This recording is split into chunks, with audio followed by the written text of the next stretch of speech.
Fine, I'll sign your little charter. That's my John impression. Hi guys, I'm Katy. You might know me from a show called Queen's Podcast. My best friend Nathan and I get together, drink cocktails, and talk about badass women in history. But today we're going to do something a little different. Instead of discussing the amazing women in history, we're going to talk about the guys in their lives that could have done better. This is our second installment in a series we're calling This Fucking Guy. Today, we're going to talk about a fucking guy named John of England. John of England has gone down in history as one of the worst kings ever. Not just of England, ever. You might be familiar with John if you've ever seen any of the Robin Hood adaptations. And honestly, this fucking guy did so much bullshit, we're not even going to have time to dive into all of it. We're going to have to skip over how he maybe kidnapped and raped his mistresses, how he definitely killed his nephew, how he insulted all of Ireland because of their beards, how he started a war with Scotland and probably kidnapped 2 princesses, held his niece as a prisoner for like 40 years, how got England excommunicated from the Pope. So let's dive in. Part 1. This fucking brother. Grab a drink, because this is some drama. John of England was the youngest son of Henry II and Eleanor of Aquitaine. Ooh, fangirl. We love Eleanor. Her husband Henry, not so much. Because he was the youngest of many sons, there really wasn't anything left for him to inherit. So Henry gave him the hilarious nickname as John Lackland. I have to assume this is some medieval humor that I'm just not getting. And to be honest, John wasn't crazy about this hilarious nickname either. But when he lacked in land, he more than made up for with a chip on his shoulder. We've discussed John, albeit briefly, in the Eleanor of Aquitaine episodes. He was the one that nearly gave his mother a heart attack. We'll get to that in a minute. 2 of John's brothers died young, and that brought him a little bit closer to the throne. That, paired with an advantageous marriage, albeit super incestuous. Like they were hella related. Like they were super duper cousins. John eventually had land and income and titles and power. So that would be enough for anybody to be content, right? You don't know John yet. In 1189, John's older brother Richard becomes King of England. You may remember Richard as the hot, confident lion in Disney's 1973 cartoon classic, Robin Hood. John was portrayed in a very different light. There is so much to unpack with this relationship between these 2 brothers. The basic gist is John was super jealous and resentful of his brother. It might stem from Richard's relationship with their mother. Freud would have a fucking field day, you guys. So their mother, Eleanor, had no problem letting everyone know that Richard was her favorite son. That was a thing back then. People would just be like, oh yeah, this is my favorite child. Mom, if you're watching, I know I'm your favorite. Shh, I won't tell. Richard and Eleanor had always enjoyed a really tight-knit relationship, and John really didn't know his mother that well on account that, well, she was imprisoned for most of his childhood. This fucking family. And the jealousy that John felt towards Richard was deep and real. In the 12th and 13th century Europe, crusading was like a big fucking deal. And Richard is the most crusady of all the crusading kings. I believe that's how they put it in the history books, exactly, if I'm not mistaken. So he was crowned King of England and like 5 minutes later took off to the Holy Lands. As soon as Richard left, shit hit the fan. John started spreading rumors. Hey, I hear Richard's dead. Guess I'm king now. Hey, isn't it a shame that Richard died? And everyone at court is like, you're the only person saying Richard is dead. And John's like, what you gonna do? It's the 12th century. No one has email. We don't know. He might be dead. While heading home from the Crusades, Richard gets kidnapped by the Holy Roman Emperor. So the powers that be over on the continent call up Eleanor. Hey, Eleanor, hey, yeah, Holy Roman Emperor here. Yeah. So we got Richard, and we're gonna need, I think 3 years worth of English taxes would be a good ransom for him, okay? To which Eleanor was like, how, 3 years? What, how? And then they were like, See how much you love that favorite son of yours. Bye. Needless to say, Eleanor was beside herself. John goes to the King of France, and they put their money together to pay Richard's captors to hold Richard longer. Like, they pay the ransom, but to keep Richard in prison. Seriously, if you ever think you have a complicated relationship with any of your siblings, you ain't got shit on John of England. Eventually, Eleanor does raise enough money to get Richard freed. I mean, it nearly bankrupts England, but whatever, her favorite son is free. Richard comes home and he forgives John right off the bat because good person? I don't fucking know. He tells John, you're not to blame. You're just a child. And you have bad advisors. Y'all, John was 27, which in the 12th century may as well have been like 45. That was 12th century for, I'm not afraid of you. You're not a threat. After that, John does seem to have learned his lesson. And there was peace in the land once again. Well, for 5 years. Richard dies without any legitimate heirs, leaving John as the next king of England. Which leads us to part 2. This fucking Magna Carta. So the Magna Carta is a crucially important document, and when it was signed, it was absolutely revolutionary. The basic gist is the king isn't end-all, be-all, and the people of the land can have their own autonomy. It has great hits in it, like... So, oh my gosh, what an amazing document. If John signed it, he can't be all that bad, right? I'm sorry to tell you, that is not correct. Oh, honey, no. It was 15 years into John's disastrous reign. The country was completely out of money, and they had nothing to show for it. John's dynasty is called the Angevin dynasty. At the beginning of John's reign, his dynasty had huge land holdings in France. And by the time of the signing of the Magna Carta, Aquitaine is all that was left. So naturally, everybody in the country was pretty pissed off. You're wanting to tax us through the nose, but you're the one losing all of our shit? No, Whenever his people would complain to him, he would just basically la la la la la la la. Like that's John of England. 100%. He was probably a little pissed off that people called him John Soft Sword. John Soft Sword.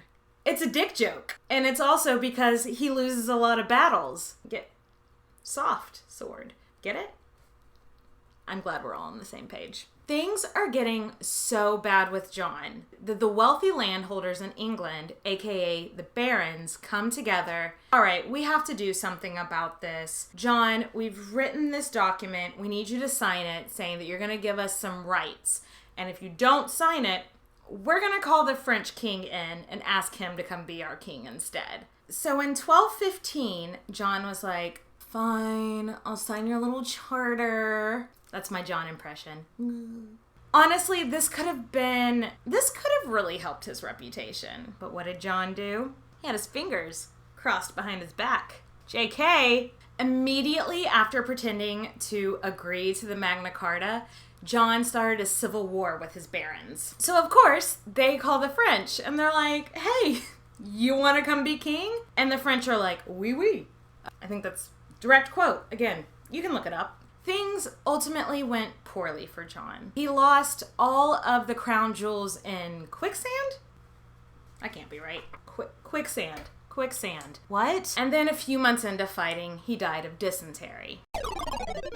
Is this the Oregon Trail? Though through reluctantly signing the Magna Carta, John did a lot of good in setting the stage for democracy in the future. He didn't do it for those reasons. He did it under duress. John didn't give a shit about his people. He wanted the money. He wanted the power. Part 3. This fucking husband. Or as I'm calling it, the Tale of Two Isabellas. Isabella of Gloucester was a wealthy heiress. Her father, the Earl of Gloucester, only had daughters. When Henry was looking around for a wife for John, he was like, oh, Isabella, she's going to inherit all this land. She's going to inherit her father's titles. Perfect match for you. But then everybody was like, yeah, but they're like super duper related. Because they were. In modern day, we would call icky. And back then, they also called icky. The Pope was poised to probably sign a papal bull allowing this, so long as the two of them agreed to never have sex. Wait, what? This story has quicksand and a dynastic marriage where they're never supposed to have children. What the fuck is this? So in 1176, Isabella and John were married. She was probably about 16. He was probably about 21. They lived happily ever... No, actually, they hated each other. They did not like each other at all. No, it was bad. They never lived together as man and wife. And John made no secret of that he was looking for a new bride from the get-go. 1199 rolls around, and John becomes King of England. And it's much to everyone's surprise, because again, he was the youngest son. He has his coronation, and Isabella is not part of it. Which was basically a big fuck you to her, and telling everyone else in the country that I have no intention of having that woman as my queen. The contemporary chronicles called this, fucking harsh. Isabella didn't contest the annulment, and so she's like, fine. Let's get this divorce. I'll just take my lands, I'll just take my titles, and I'll be on my way. John was like, about that. No takesies backsies. No. Those are mine. And these lands are mine. And this title is mine. And this income is mine. He's not nice. But what he did was pretty unprecedented. He kept the lands, kept the money, and kept Isabella of Gloucester as a prisoner. So, I mean, this wasn't like living in a dungeon prisoner. She was captive. Don't get it twisted. 14 years of captivity went by. John was broke. He took Isabella's lands, titles, and herself, and put them on the auctioning block. Basically, she and all her money were sold to the highest bidder. Yes, he sold his ex-wife into her next marriage. That's a thing. Joke's on John, though. Thank God, this guy needs some karma. Isabella's next husband hated John. And he was actually one of the barons that was instrumental in getting the Magna Carta signed. Suck it, John. Her money bought him so much more influence so that he could play a big part in the revolution against John. That's what you get when you sell your wife. That's a sentence I hope I don't ever have to say again. Isabella outlived John by at least 2 years, and she died a happy and wealthy woman who was very well respected and not at all hated at court. So now, we're going to talk about John's second wife, Isabella of Angoulême. His second wife was born during his first marriage. His first marriage was only about 10, 11 years long. You're doing that math right. Isabella II, as I'm going to call her, it's easier to say than Angoulême. Isabella was the daughter of a wealthy landholder. We're seeing a pattern here. Her beauty was known far and wide all across Europe, which is super creepy, and we'll get to that in a second. Isabella was already engaged to another wealthy landholder, but he hadn't married her yet due to her tender age. But John swooped in and saw her and was just so enamored he had to marry her immediately and in secret. It was a huge controversy because of her age. This is a time when the age of consent was 12 years old.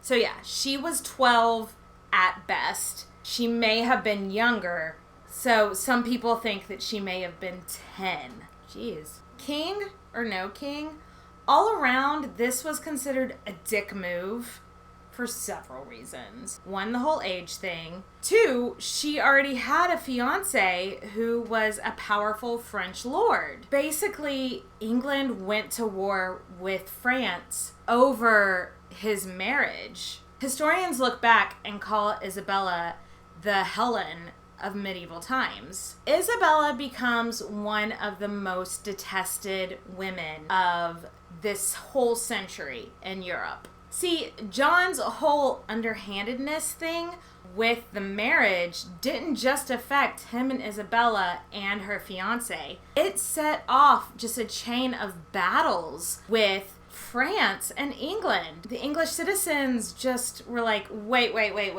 Because you couldn't stop yourself from marrying the sexy 10-year-old. Ooh, I don't like, that's another thing I hope I never have to say in my life again. We have to go to battle and fight with our lives. And we have to pay for those battles with our taxes. On our show, we've discussed many times where you couldn't insult the king, but the queen was fair game. And poor little baby Isabella became a complete victim of this. People were calling her the most disgusting names. One really witty contemporary called her more Jezebel than Isabel. Their marriage actually started John's downfall in popularity. But instead of standing up for the decisions he's made, standing up for his wife, what does John do? He blames Isabel. Like, oh my God, she was just so sexy. I had to marry her. No, actually, dude. Like, I don't even totally buy the whole she was so sexy thing. He just wanted her family's money because the country was broke.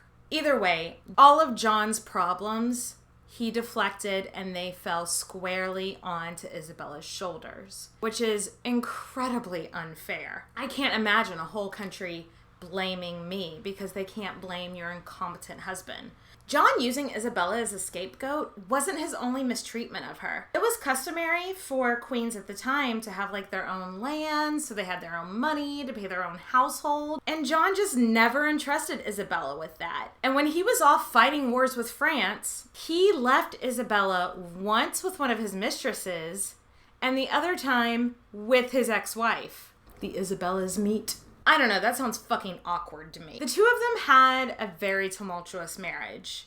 And in the end, Isabella ended up being a lot of drama just in her own life. And she wasn't very popular. Like, historians do not always look on her kindly. And that might not be the case if John hadn't set the precedent that the public could treat her so unkindly.